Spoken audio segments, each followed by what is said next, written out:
Jean Herfu, malheureusement, sur ce parcours, tu peux nous expliquer ce qui s'est passé et puis sinon comment tu as vécu le tour? Oui, bah, écoute, Matelot était un cheval tout à fait adapté pour ce tour, très bien préparé, les consignes étaient claires, les reconnaissances nous avaient bien informés. Partir en fin de tour, c'est aussi une belle information.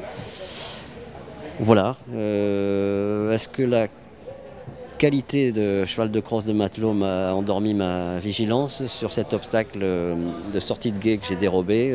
C'est probable. Il a une telle action qu'il a enlevé une foulée à l'entrée. Donc un peu de désordre s'en est suivi et comme on avait vu que ce saut de puce se sautait très facilement, qu'il était très clair dans l'appréciation des chevaux. Et à mon avis, j'ai pas pris assez de soin pour remettre de l'ordre et sauter ça comme il faut.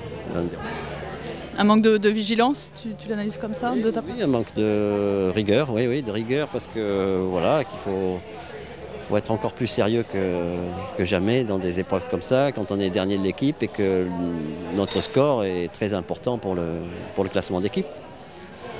Les consignes, c'était quoi au départ pour toi? Les consignes, c'était Maxime Livio était passé avant, il a fait un tour tout à fait exemplaire en prenant l'option lente du dernier gué, qui était tout à fait raisonnable, parce que ce dernier gué était l'option directe était quand même une vraie loterie. Voilà, j'étais parti avec ces consignes-là et j'avais un cheval qui était incroyablement disponible et agréable à monter.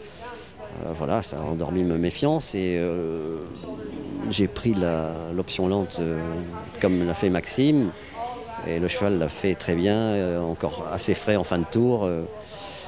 Voilà, il aurait pu faire une très belle performance pour faire remonter l'équipe.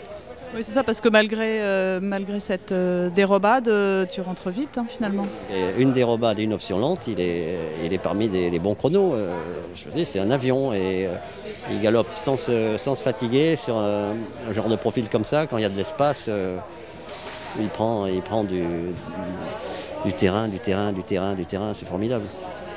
Et globalement, qu'est-ce que tu penses de ce cross, de ce championnat? C'était hyper sélectif quand même ce cross toute la journée. Là, on arrive presque à la fin. Oui, c'était sélectif. Moi, à première reconnaissance, je trouvais ça des sauts très gros, des combinaisons très bien construites, très claires.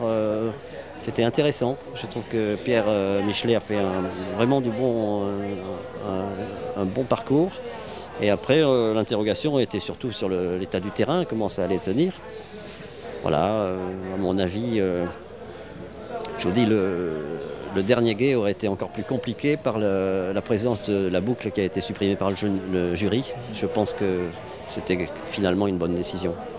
Et toi, le terrain en fin d'épreuve, finalement, tu l'as trouvé pas si mauvais? Je l'ai trouvé, moi j'ai un cheval qui est exceptionnel. Hein.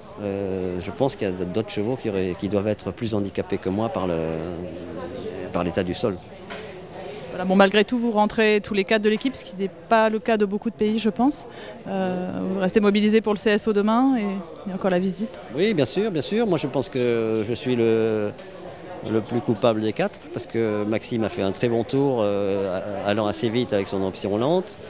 Les 2 premiers ont tenté l'option rapide du dernier gué qui est quand même un peu un mystère parce que les chevaux ont beau être fatigués.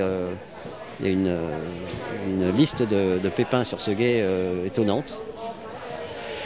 Voilà, donc c'est plus moi le petit canard noir là, qui doit porter le bonnet d'âne ce soir, je pense. On vous suivra demain? Demain, oui, on verra. On essaiera de rester digne dans l'adversité. Voilà. Merci.